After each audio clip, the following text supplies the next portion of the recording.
Alléluia. Bonsoir à tout le monde. Que Dieu vous bénisse abondamment. Est-ce que je peux emprunter ta voix pour que tu salues quelqu'un à côté de toi? Est-ce que tu peux être un interprète du pasteur pour dire que tu sois béni? Maintenant, regarde, on va faire quelque chose. Il y a vraiment une atmosphère de gloire ici en ces lieux. Mais la personne que tu salues, regarde, dis à la personne que tu salues que ma main ne salue pas des gens pauvres. Donc, cette déclaration-là a deux vitesses. La première, c'est que moi, si je te salue, c'est que tu n'es plus pauvre. La deuxième, c'est que si toi, tu me salues, c'est que tu me rends riche. Vous voyez un peu? Est-ce que tu peux dire à un voisin que ma main ne salue pas des gens qui ne sont pas bénis? Mais donc, si tu es en train de saluer un voisin, c'est-à-dire tu es en train de le bénir et toi, il te bénit. En fait, on est en train de faire la multiplication de la bénédiction. Est-ce que tu peux proclamer avec ton voisin, même pendant 10 secondes, des bénédictions que tu veux qu'il t'arrive, mais toi, fais ça arriver dans la vie de quelqu'un d'autre à côté de toi. Déclare que tu sois prospère, que Dieu te bénisse, que Dieu t'élève, que Dieu augmente ton bonheur, que Dieu augmente le volume de ta voix, qu'il te bénisse fortement.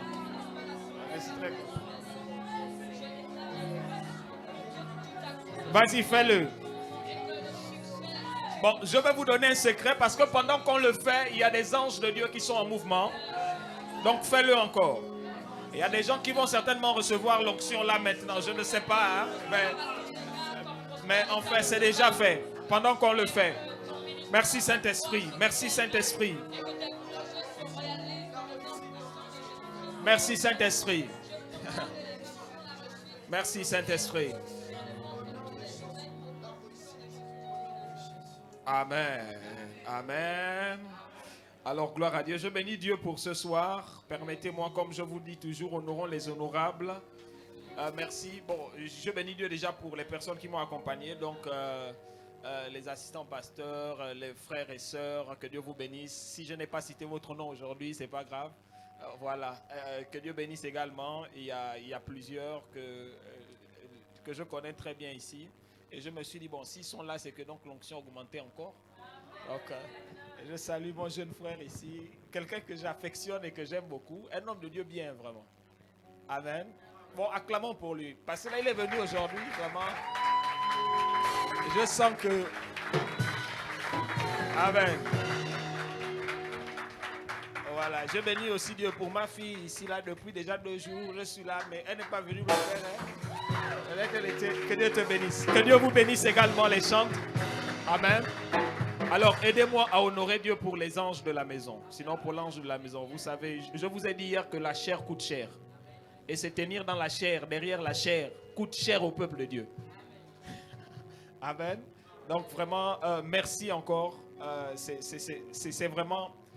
Un aîné m'a dit, bon, mon aîné qui est révérend m'a dit, quand tu as la responsabilité de prêcher, tu as la responsabilité de modifier la vie des gens à partir de ce que tu vas dire. Vous savez, chasser un démon, c'est facile. On peut faire 30 secondes pour chasser un démon. Mais chasser une mauvaise doctrine, ça peut nous prendre des années. Donc, une mauvaise parole qui est sortie depuis une chair ici, ça va travailler dans la vie de quelqu'un et ça peut déformer la destinée de quelqu'un. Et vous savez, vous sentez que vous avez un autre niveau de responsabilité quand quelqu'un peut aller prier Dieu à partir de l'interprétation que toi tu as donnée. Amen. Donc si tu es pasteur, tu es responsable quelque part et qu'un jour un fidèle va dire, je me souviens du jour où vous avez prêché, vous avez dit ça. Il est en train de te dire que si tu prêches mal et tu dis mal, quelque chose peut se déformer dans ma vie. Et donc vous voyez que c'est une responsabilité fastidieuse. C'est pourquoi dans la Bible, en ce qui concerne les gens qui prêchent, il y a vraiment beaucoup d'exigences. Amen. Pour ceux qui veulent prêcher, je vous dis, ne courez pas d'abord pour ça.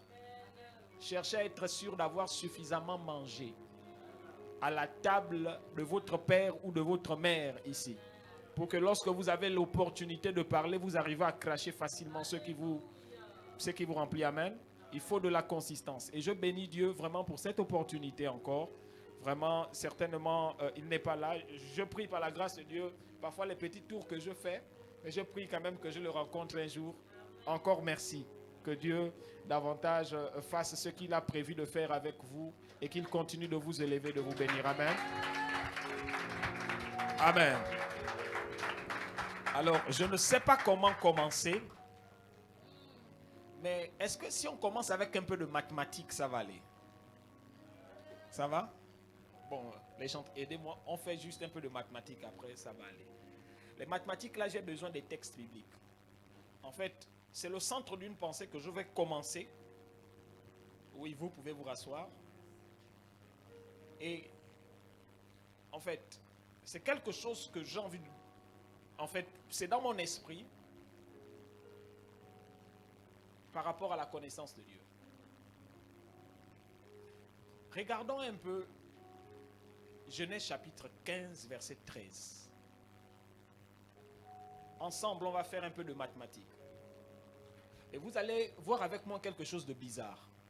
Vous savez, non, la Bible a souvent une manière d'être vraiment, c'est vraiment bizarre. Écoutez, la Bible dit, et l'Éternel dit à Abraham, sache que tes descendants seront étrangers dans un pays qui ne sera point à eux. Ils seront asservis et on les opprimera pendant 400 ans, n'est-ce pas? C'est écrit pendant... Ok, d'accord. Donc tu peux prendre ton papier, tu écris 400 ans à côté. Maintenant, allons-y un peu dans Exode 12, 40.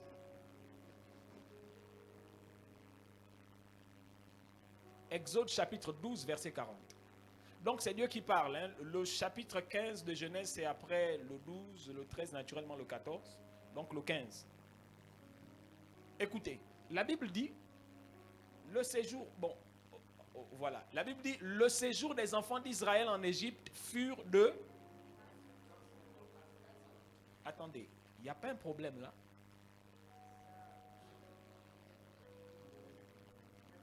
Non, entre nous. J'ai dit, on fait un peu de mathématiques avant d'aller plus loin. Et je vous ai dit hier, bon, hier on a vu que je ne suis pas timide en fait. Voilà, et je dis ça juste pour nous permettre. Mais le séjour a été de 400, mais quand Dieu a parlé, Dieu a dit que le séjour devait être de combien de temps? Bon, maintenant, je nous pose une question. Est-ce que Dieu a menti? Dieu ne ment pas, puisque la Bible me dit qu'il n'est pas un homme pour mentir, ni le fils d'un homme pour hériter du mensonge, donc pour se repentir. Mais il y a un problème ici. Maintenant, allons-y encore un peu. Allons dans Actes des Apôtres, chapitre 7, verset 28. Le verset 28. Si ce n'est pas le verset 28, c'est le verset 29. Mais je pense qu'on est entre 28 à 30, ou bien 29 à 30. Actes des Apôtres 7. Ok, non, allons au verset 29. Actes des Apôtres 7, verset 29. Écoutez, à cette parole, Moïse prit la fuite et il séjourna dans le pays de Madian où il engendra 2 fils. Verset 30. 40 ans plus tard, un ange lui apparut au désert, dans la montagne de Sinaï, donc la montagne d'Horeb, dans la flamme du buisson ardent. D'accord? Donc je disais, on écrit 400 ans à côté, on écrit 430 ans, maintenant on écrit 40 ans à côté. On fait un peu de mathématiques. Regardez ce qui se passe. Dieu dit que Israël va faire combien de temps? 400 ans. Maintenant, Israël sort à 430. Donc, il y a un délai de 30 ans qui s'est ajouté. Maintenant, celui qui fait sortir Israël, c'est qui? Moïse. Mais Moïse rencontre Dieu après 40 ans au désert.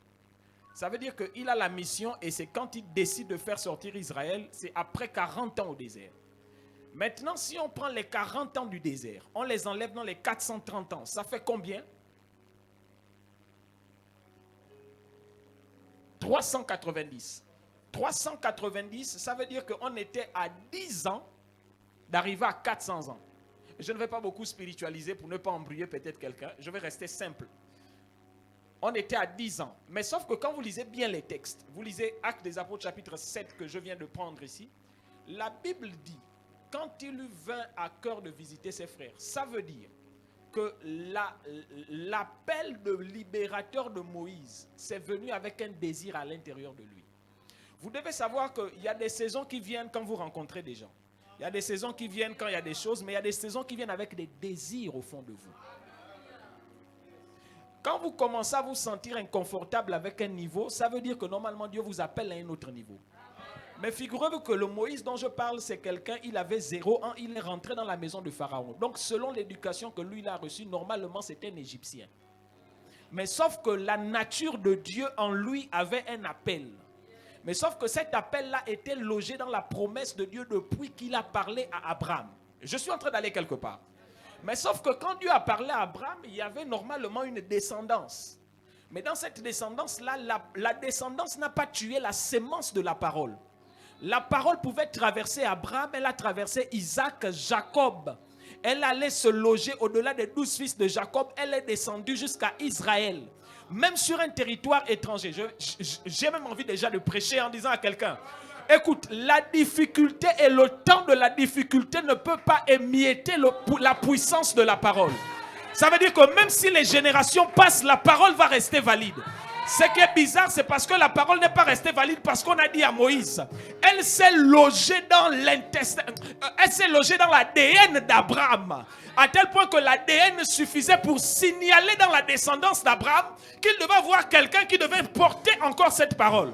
C'est pourquoi la Bible dit que quand il lui vint à cœur de visiter ses frères, et à cet instant, il commence à séparer une bagarre. Maintenant, écoutez-moi. C'est là où j'ai envie d'aller. Quand il sépare une bagarre, il fouille. Mais quand il fouille, c'est pour passer 40 ans. Donc, le désir est venu dans Moïse à 390 ans. Normalement, à 10 ans avant la libération. Maintenant, vous savez pourquoi la libération a tardé. Je peux expliquer à quelqu'un. La libération a tardé parce que le libérateur n'était pas prêt.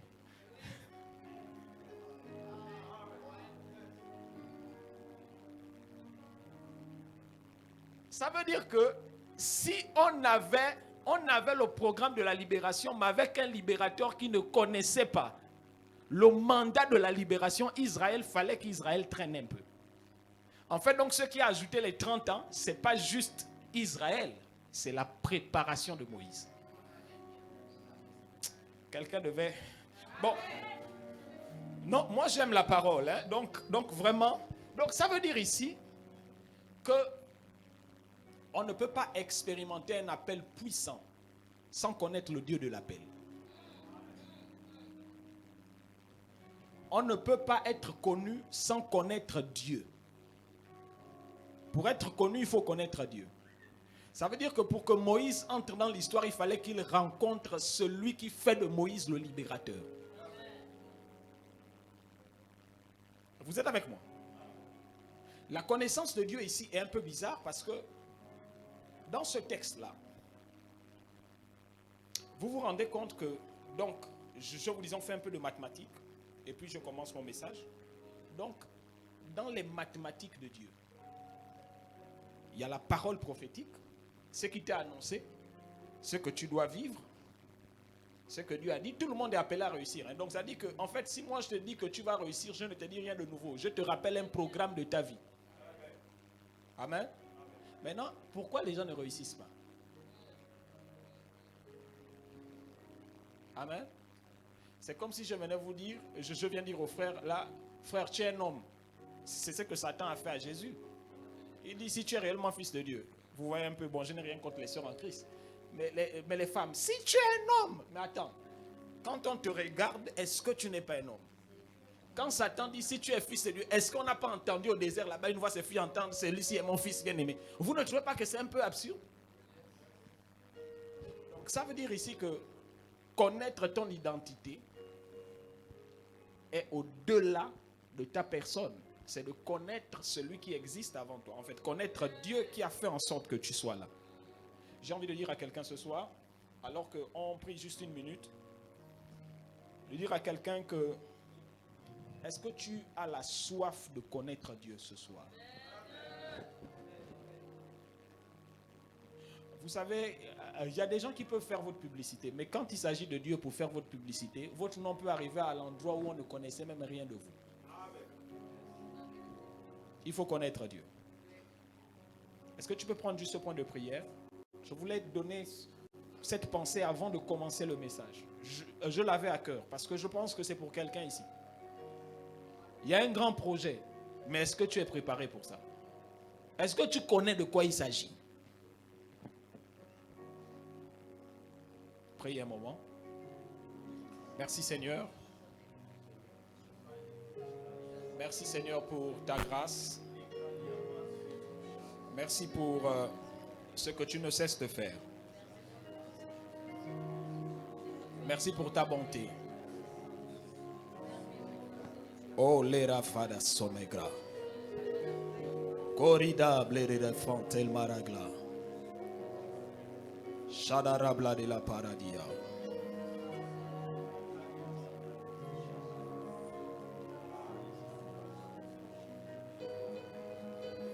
Que ceux qui prient en langue le fassent pendant quelques minutes, 1 minute ou 2.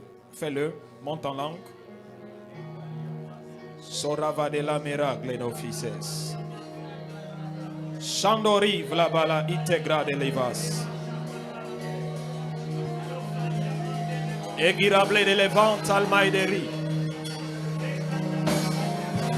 Quintorave de la sumerable de l'épar. Chantoli a praide de l'iva ataladi a mandereve.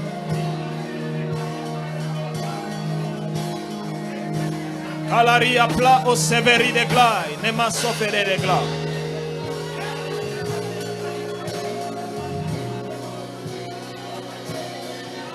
Alararia manabas sodolia barabas. Et les calabasas. Souffle sur nos esprits, crée en moi ton feu éternel. Fais de moi ton... Aidez-moi, le suis le chant.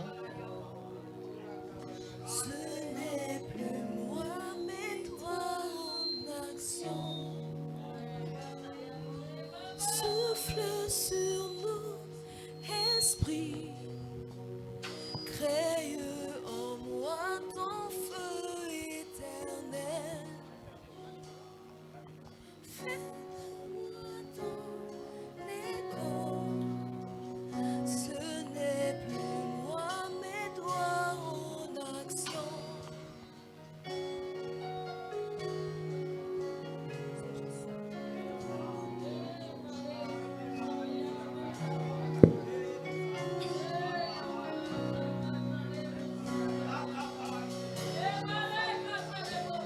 Vas-y, vas-y, fais-le, monte en langue, monte en langue.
Yeah.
nous te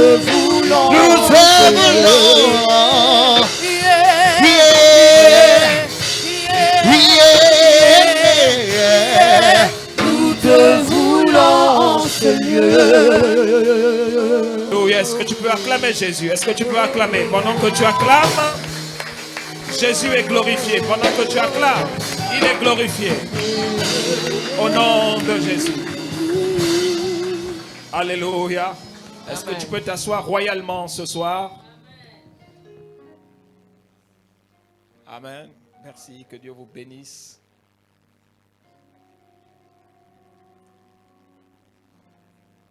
Alors hier, nous avons parlé des implications, j'ai parlé de épignosis et je disais épignosis, la révolution par la révélation. Hier, c'est vrai que nous avons abondé dans plusieurs paroles et dans ce que nous étions en train de dire, il y avait plusieurs réalités importantes. Le texte que nous avons utilisé, nous étions dans Matthieu au chapitre 16, c'est l'histoire de Jésus avec ses disciples qui, à un niveau de sa marche, ils arrivent au niveau où Jésus se questionne à deux niveaux. Le premier niveau de la question de Jésus, c'est en disant « Que disent les hommes en ce qui me concerne ?» Le deuxième niveau, c'est « Vous, que dites-vous que je suis en ce qui me concerne ?» Et je pouvais ici expliquer beaucoup de choses en disant que, vous savez, il y a des niveaux dans la vie. Avant de passer à un niveau supérieur, il faudrait questionner le niveau inférieur. Il faudrait être sûr d'avoir assimilé certaines dimensions pour aller plus loin. En fait, parfois, ce qui nous manque, ce n'est pas le besoin d'être élevé, c'est la connaissance pour être élevé. Ça veut dire ici que tu ne tiens pas à des niveaux que tu ne connais pas. Est-ce que quelqu'un est avec moi? Ça veut dire ici en fait que quand Dieu veut te donner un accès supérieur, il te confie une connaissance. Vous êtes avec moi? C'est pourquoi nous envoyons nos enfants à l'école. Parce que nos enfants, quand ils vont à l'école, c'est pour devenir quelqu'un. Mais comment l'école rend quelqu'un quelque chose? Ce n'est pas juste l'école, c'est la connaissance à l'intérieur. Vous êtes avec moi? Ça veut dire ici que donc la connaissance a la capacité de faire des gens, en fait de faire en sorte que des gens deviennent. À tous ceux qui l'ont reçu et qui croient en son nom, elle a donné le. Ça veut dire que le savoir est un pouvoir. Amen. Et alors que nous parlons d'épignosis, nous sommes à l'heure où nous sommes dans une guerre de connaissances. Vous pouvez le comprendre ici même avec l'IA, l'intelligence artificielle. J'embêtais des prédicateurs en disant que le jour où je vais voir dans nos églises un prédicateur prêcher l'intelligence artificielle, je le chasse. Oh, bon, là vous m'avez vu un peu bizarre, mais c'est la vérité. Amen. Pourquoi? Parce que la parole que nous lisons est une parole inspirée. Bon, quand je dis intelligence artificielle, ne voyez pas ça dans le sens où vous ne pouvez pas faire de recherche, où vous ne pouvez pas avoir des informations. Non, non, non, non. Mais j'étais en train de parler dans l'esprit de la connaissance de Dieu. Amen. Voilà. Et ensuite, nous étions en train, nous avons abordé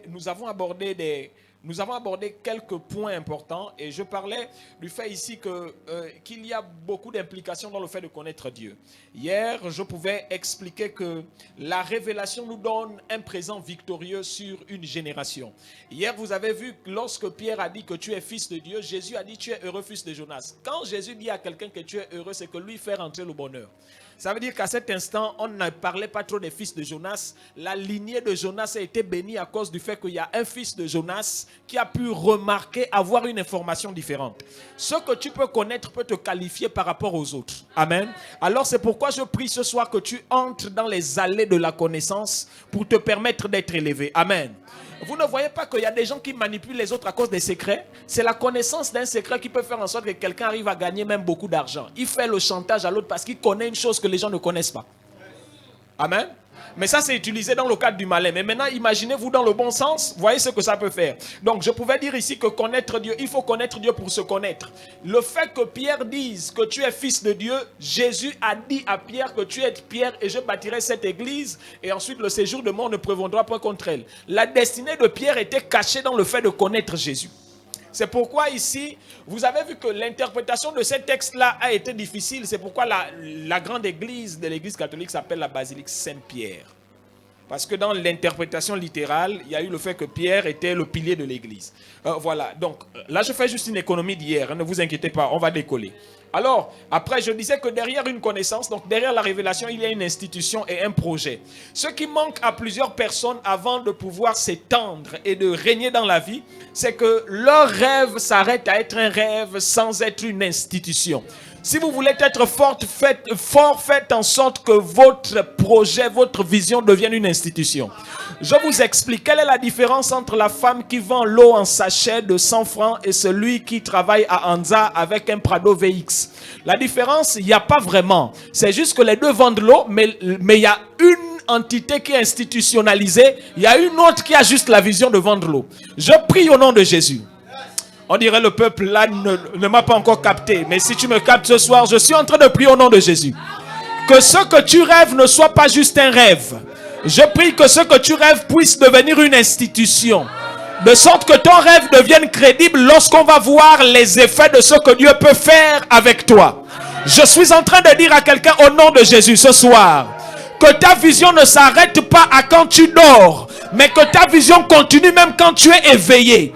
Je prie que ta vision soit animée, de sorte que lorsque tu as terminé le sommeil, la vision part de la dimension spirituelle pour la dimension physique. Je prie et je déclare ce soir au nom puissant de Jésus, quelqu'un qui est sous l'influence et le son de ma voix, que lorsque Dieu te révélera des choses, qu'il attire tout ce qui est institutionnel pour que tu deviennes celui qui arrive à régner et passer. Je prie et je déclare au nom puissant de Jésus. Écoutez-moi, vous savez pourquoi Dieu a envoyé les rêves à Pharaon? Si c'est Jacob qui rêvait sur la famine devait entrer. Jacob n'était rien en Égypte. Il fallait que le rêve aille vers celui qui est l'institution. C'est pourquoi normalement, il faudrait que des gens atteignent des postes de responsabilité. Parce qu'il y a des rêves que Dieu ne peut pas te donner quand tu es encore à un certain niveau. Alors je prie que Dieu te lève pour te donner la connaissance qu'il faut afin de régler les choses comme il le faut. Est-ce que quelqu'un m'entend très bien ici ce soir et me donne un bon amen? Je suis en train de dire que la connaissance te placera au-dessus d'une génération. Ça veut dire ici qu'on peut faire la différence entre ceux qui connaissent Dieu et qui ne le connaissent pas. Dans Daniel au chapitre 11, verset 32, la Bible dit, ceux qui connaîtront leur Dieu agiront avec... Ça veut dire que la manière de connaître Dieu commande une façon d'agir. Quand tu connais Dieu, tu n'agis plus comme tout le monde. Quand tu connais Dieu, tu ne réagis plus comme tout le monde. Quand tu connais Dieu, ce qui fait pleurer tout le monde, toi, ça peut te faire rire. Parce qu'en fait, la connaissance te donne l'occasion de voir une porte derrière une fermeture. Je ne sais pas à qui je parle ici ce soir. La connaissance te fait percer les murailles. Il est écrit dans Ézéchiel chapitre 8, verset 8. Fils de l'homme, regarde et perce la muraille. Ce qui est bizarre, c'est parce que la Bible est très intentionnelle. Comment quelqu'un peut regarder un endroit qui est fermé et percer cela avec la vision? Percer une chose avec la vision, c'est que si parmi tous les enfants de mon père, il n'y a pas eu un milliardaire, moi je perce, je vois au-delà des enfants de mon père.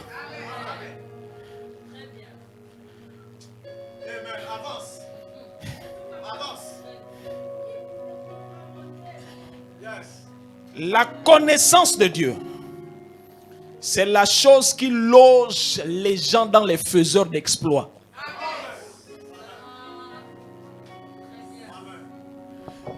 Est-ce que vous savez que quand Dieu agit, il agit à sa taille? Est-ce que vous savez que quand Dieu vous parle, il vous parle avec sa mentalité? Je vous prends un exemple. Quand quelqu'un qui est très riche vous parle en disant je vais faire les courses, Vous pensez que ça allait acheter l'oseille de 200? Mais maintenant, quand Dieu te dit qu'il va te bénir, vous pensez que ça ressemble à quoi?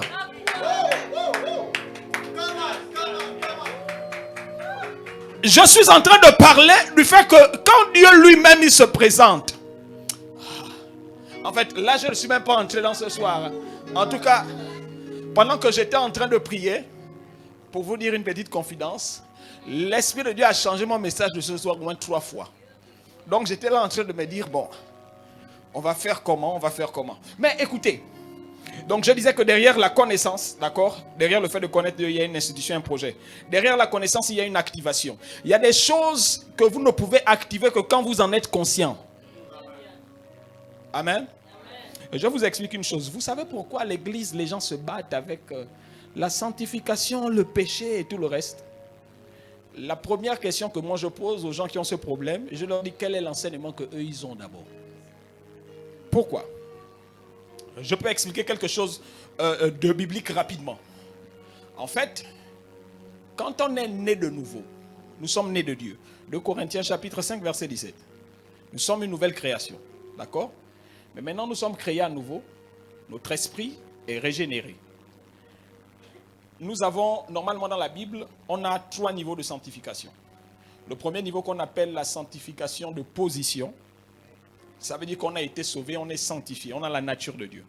Le deuxième niveau qu'on appelle la sanctification pratique. Ça veut dire que comme on a cette nature, on vit maintenant en fonction de cette nature. Vous voyez? Le dernier niveau qui est la sanctification finale. Maintenant, je vais expliquer. La sanctification de position, c'est ce qu'on peut aussi appeler la justification.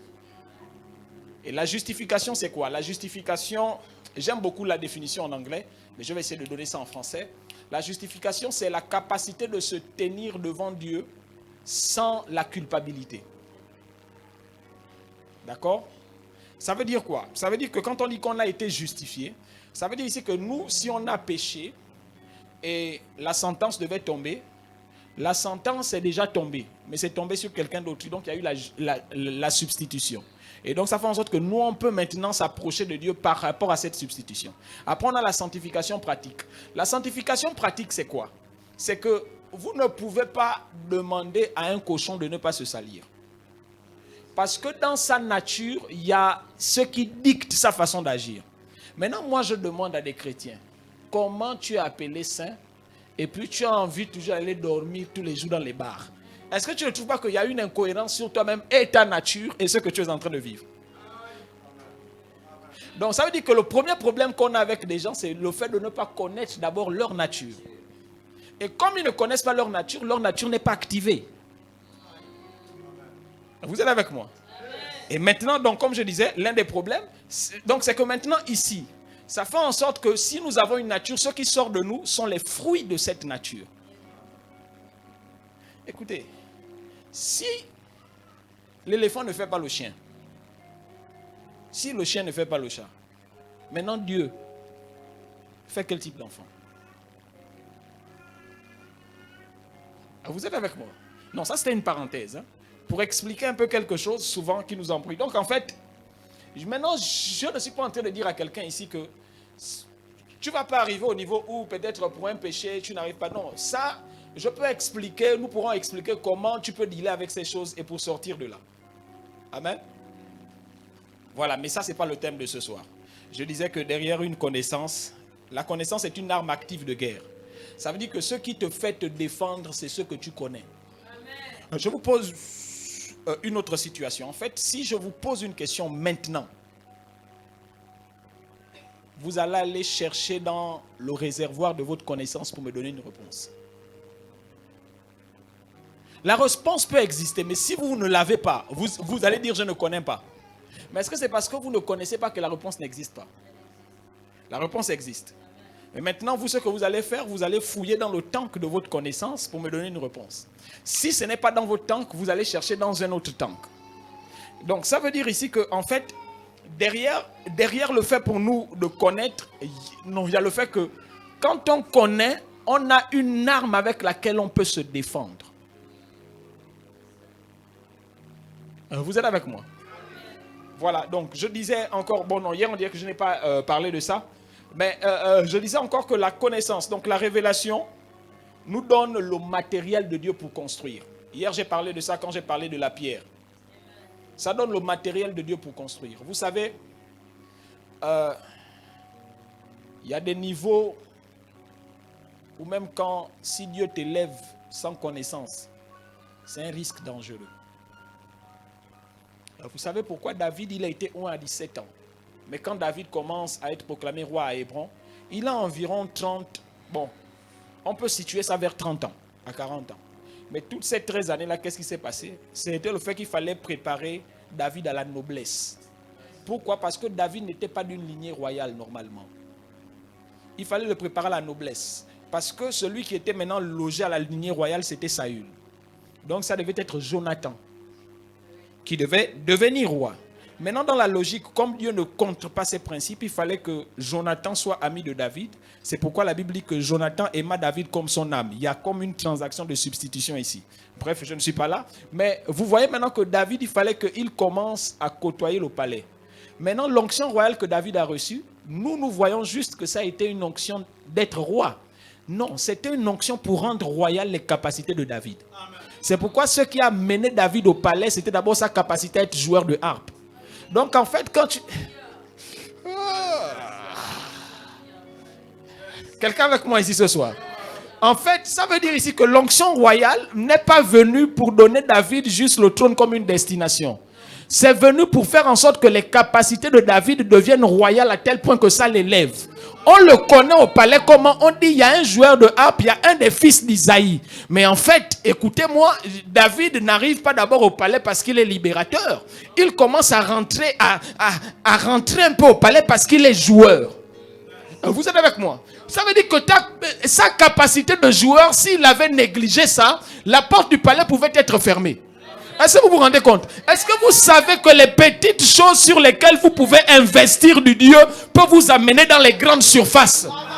C'est pourquoi ici même Goliath n'a pas besoin de tomber avec une épée. Parce que la première mort de Goliath, oh qu'est-ce que je dis? Oui, la première mort de Goliath, c'était avec un petit caillou. Il dit, je vais donner de ta chair aux oiseaux. Donc il tue Goliath avec un caillou, mais après, il coupe encore la tête de Goliath. La Bible dit Goliath mourra. Donc ça veut dire ici que, écoutez, quand Dieu veut vous donner un succès éloquent, il veut utiliser, et il peut utiliser même les petites choses que vous maîtrisez, que les gens ne connaissent pas encore de vous. Il connaissait jouer de la harpe. C'est la connaissance de la harpe qui lui a amené au palais. Qui l'a amené au palais. La connaissance de Dieu. Je suis là. Peut-être que je ne vais pas épuiser. En tout cas, selon que l'Esprit nous donne. La révélation donne des accès supérieurs. La révélation donne des accès supérieurs. Je disais à quelqu'un, à un des assistants pasteurs, je lui ai dit que tu sais, quand Dieu a prévu que tu rencontres quelqu'un qui est au 6e étage, il y a des connexions divines qu'on n'aura jamais tant qu'on ne connaît pas. Il y a des connexions qui sont pour toi, qui sont au 3e étage, mais en fait, Dieu, ce qu'il fait, il n'amène pas les connexions du 3e étage au premier. Il te fait monter toi du premier pour le 3e. C'est pourquoi ne néglige pas ce que toi tu penses que tu peux avoir ici. Aujourd'hui, des gens deviennent riches juste parce qu'il y a un qui est devenu riche juste en faisant ça. Oh. Ou bien, il y a quelqu'un qui est devenu riche avec une rencontre. J'exagère un peu. Est-ce que vous m'autorisez d'exagérer maintenant? Il y a quelqu'un qui devient encore le plus riche juste dans un songe. Il dort, le lendemain il est riche. Parce que la nuit, Dieu vient lui dire ici que non, à cause du fait que tu ne m'as pas demandé ça et ça, tu deviens maintenant le plus riche. Il n'y aura plus un comme toi. Même dans le sommeil, Dieu peut rendre riche. Je parle de Salomon ici. Si même dans le sommeil, Dieu peut rendre riche, est-ce que vous vous rendez compte du grand Dieu qu'on cherche à connaître ici? À lui la terre et tout ce qu'elle renferme. De quoi as-tu besoin? Comment tu vas chercher une chose sans chercher à connaître celui qui opère dans toutes ces choses? La Bible dit que l'or et l'argent l'appartiennent. Ça veut dire ici que lui, il est dans l'atmosphère de ces choses. Il n'y a pas une chose qui peut l'effrayer. Mais regardez comment nous, les chrétiens, nous sommes en train d'être effrayés devant des petites choses que le diable veut utiliser. Parce que les gens ne connaissent pas Dieu.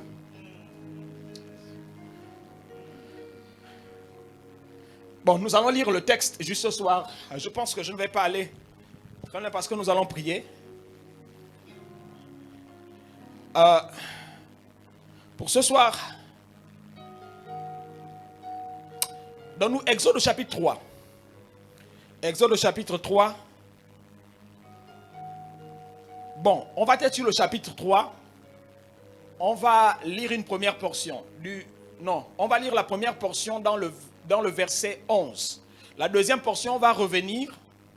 Donc, on va faire une lecture kangourou en arrière. Donc, on va revenir du verset 1 au verset 5. Donc, on est d'abord sur le verset 11. Sur le verset 11, la Bible dit, Moïse dit à Dieu, qui suis-je pour aller vers... Mais Moïse aussi était bizarre. Toi, tu n'étais pas le fils de Pharaon. Maintenant, tu demandes encore à Dieu qui suis-je. On te connaissait chez Pharaon. Tu faisais même les techniques des petits magiciens et tout. Puisque Pharaon, là-bas, son travail, c'était la magie. Donc, qui suis-je pour aller vers Pharaon et pour faire sortir d'Égypte les enfants d'Israël? On y va? Écoutez la réponse de Dieu. J'aime la Bible. Amen. J'aime la parole. Dieu dit, je serai avec toi. Non, attendez. Qui suis-je pour aller vers Pharaon? La réponse, je serai avec toi. Où est le rapport?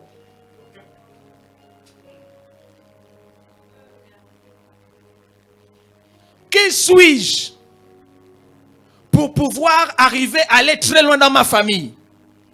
Qui suis-je pour arriver à convaincre ces investisseurs sur mon projet?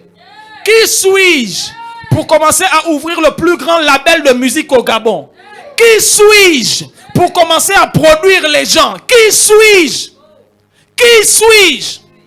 C'est la question que beaucoup de gens se posent. Et c'est même une question qui revient dans beaucoup de débats. Quand des gens ont des problèmes, c'est qu'ils arrivent. Est-ce que tu sais qui je suis?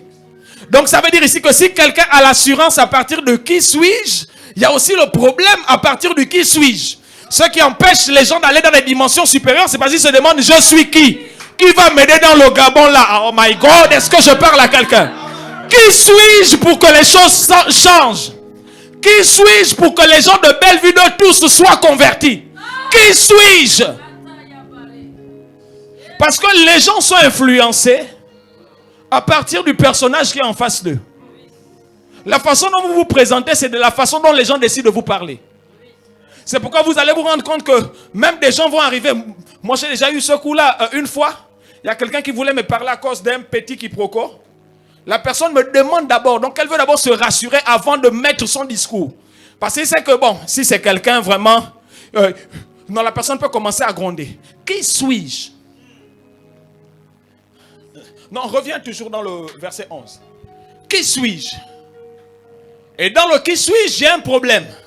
Le problème qu'il y a, c'est que dans le qui suis-je, mon identité face à une mission n'est pas définie. Je sais que je m'appelle Moïse. Je sais que j'ai été sauvé des eaux. Dans le qui suis-je, il y a le fait que je sais d'où je viens.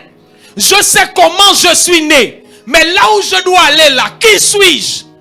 Ça veut dire ici, écoutez-moi, les crises identitaires, c'est quand vous savez d'où vous venez, mais vous ne savez pas où vous partez. C'est pourquoi vous restez parfois statique sur le même niveau en vous demandant, je vais me déplacer là de quelle manière? Qui suis-je? Qui suis-je? Il y a un problème. C'est que je connais mon nom, je connais le nom de mes parents, mais qui est-ce que je suis? Il y a des gens dans la Bible, quand ils se sont présentés d'une manière. Et j'ai aimé la présentation de Jean-Baptiste dans Jean au chapitre 1. On lui a demandé qui il était. Il n'a pas dit je suis l'enfant d'Élisabeth. C'est un problème parce que c'était aussi l'enfant de Zacharie. Mais il dit je suis la voix qui crie dans le désert. Donc son identité était une identité écrite et prophétique dans la Bible. Qu'il a utilisée pour se présenter. Mais sauf qu'ici, l'église, est-ce que tu m'entends? Moïse est en train de parler avec Dieu. Mais il y a une chose. Est-ce que je peux parler encore ici à quelqu'un? Il y a une chose, c'est que devant Dieu, tous les esprits ne peuvent pas affirmer leur identité. Parce que devant Dieu, il y a une seule identité, c'est l'identité de Dieu lui-même.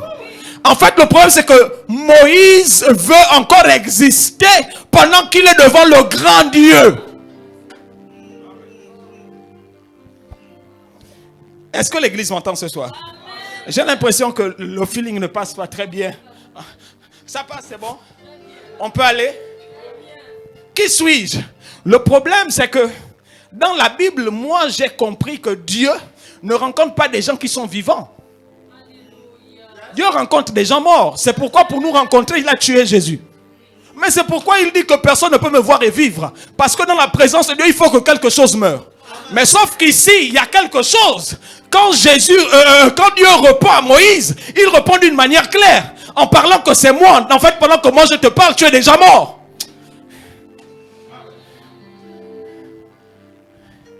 Moïse fait l'erreur quand même de demander. Non, reviens dans Exode. Reviens dans Exode pour donner au peuple de Dieu le backline. Eh, qui suis-je? En fait, dans cette mission-là, quand Dieu répond, il dit ceci. Donne-nous le texte.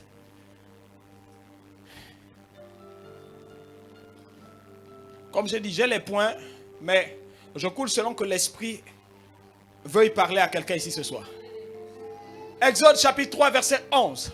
Ok, on y va. Qui suis-je pour aller vers Pharaon et pour faire sortir d'Égypte les enfants d'Israël? Écoutez, vous savez, il y a un truc bizarre. Vous savez qu'en ce temps-là, l'Égypte est la première puissance mondiale. Première puissance mondiale en armement, en intelligence, en tout, économiquement. Maintenant, figurez-vous qu'un seul individu défie toute une puissance. Sans budget de fonctionnement. Maintenant, dans la Bible, on voit une histoire comme ça. Toi, tu commences à trembler pour un budget que tu n'as pas. Pendant que quand Dieu t'envoie, il ne t'envoie pas d'abord avec un budget, il t'envoie avec sa personne.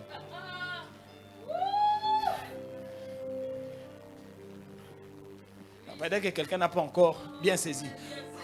Je dis ça encore autrement. Imaginez-vous que où je suis là, vous voyez comme il y a la guerre, l'Iran, les États-Unis. Dieu te dit non, je t'amène pour délivrer soit l'Iran, soit les États-Unis. Toi-même, tu vas d'abord regarder, Seigneur, qui suis-je? Eux, ils ont les chars, ils ont les chevaux. Eux, ils ont les lances, ils ont les outils dernière génération. Moi, où je suis là, je n'ai qu'une bouche. Et Dieu dit, on y va. Dans le texte, il dit ceci.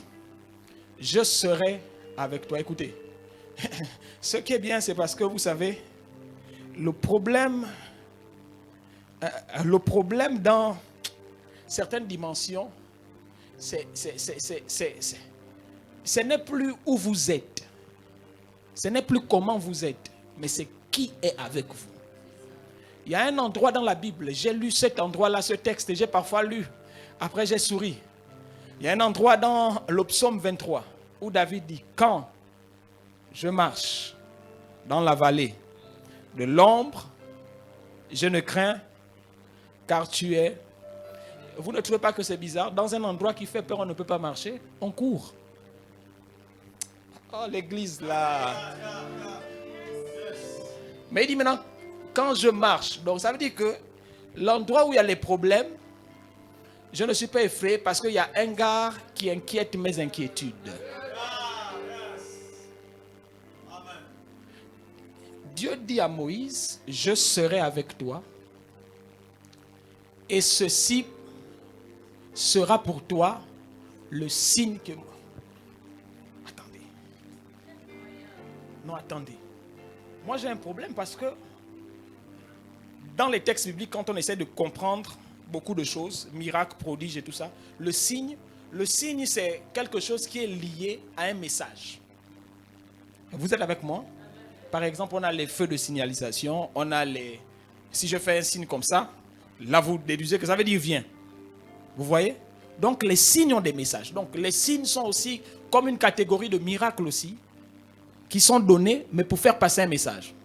C'est pourquoi une petite parenthèse, donc dans les débats où est-ce que dans tous les miracles, il doit y avoir une conversion?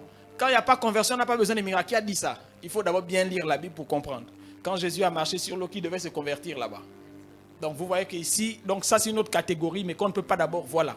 Donc il ne faut pas créer une doctrine directement pour dire c'est comme ça. Non, il faut d'abord bien lire pour comprendre. Mais là je suis dans le signe. Dans le signe, c'est le fait qu'il y ait le message. Mais maintenant, il dit, ce sera pour toi un signe. Mais maintenant, Dieu est invisible. Vous êtes avec moi?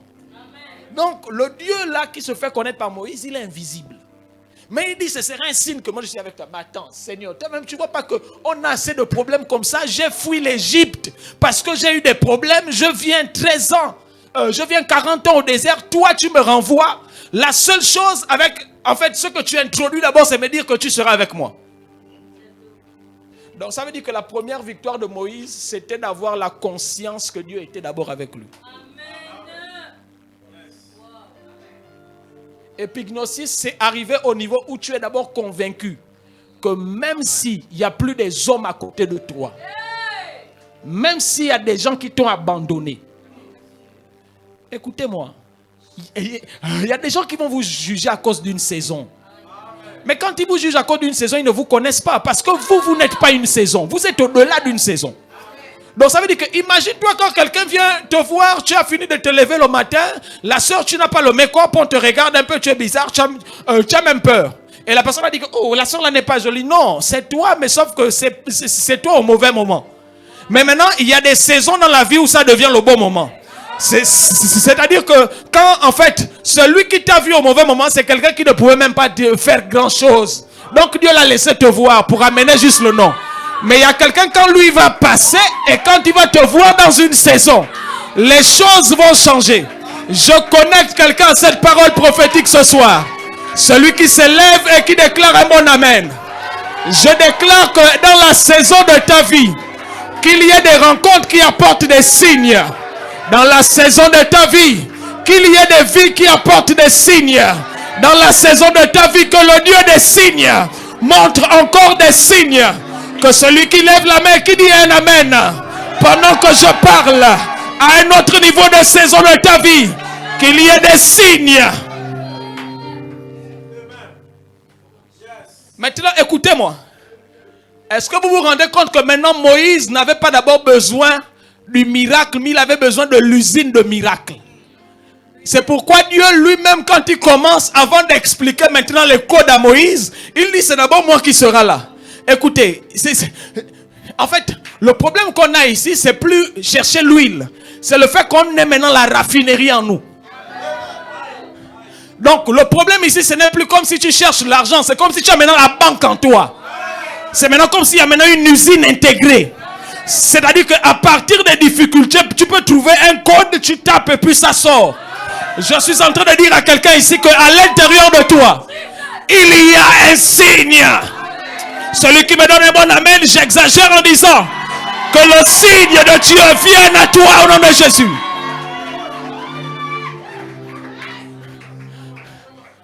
Et ceci sera pour toi le signe que c'est moi qui t'envoie. Quand tu auras fait sortir d'Égypte le peuple, vous servirez Dieu sur la montagne. Ok, on va aller très vite parce que, en fait, pour vous dire vrai, je n'ai même pas touché la matière de ce soir. Mais comme je vous disais, en fait, parfois, quand nous sommes dans un type de programme, je dis au Saint-Esprit, c'est vrai que j'aime enseigner. Mais Saint-Esprit, comme nous sommes un programme de réveil, pardon, fais comme tu veux. Écoutez-moi. Moïse devait faire sortir Israël, n'est-ce pas? L'endroit où Moïse rencontre Dieu ici, c'est quel endroit? C'est Horeb. On y va au verset 1 jusqu'au verset 5. C'est Sinaï. Sinaï, c'est un endroit qui était hors d'Égypte, où il y avait la sacrificature là-bas. Je ne vais pas rentrer dans ça. Peut-être dimanche, je ne sais pas. Mais regardez.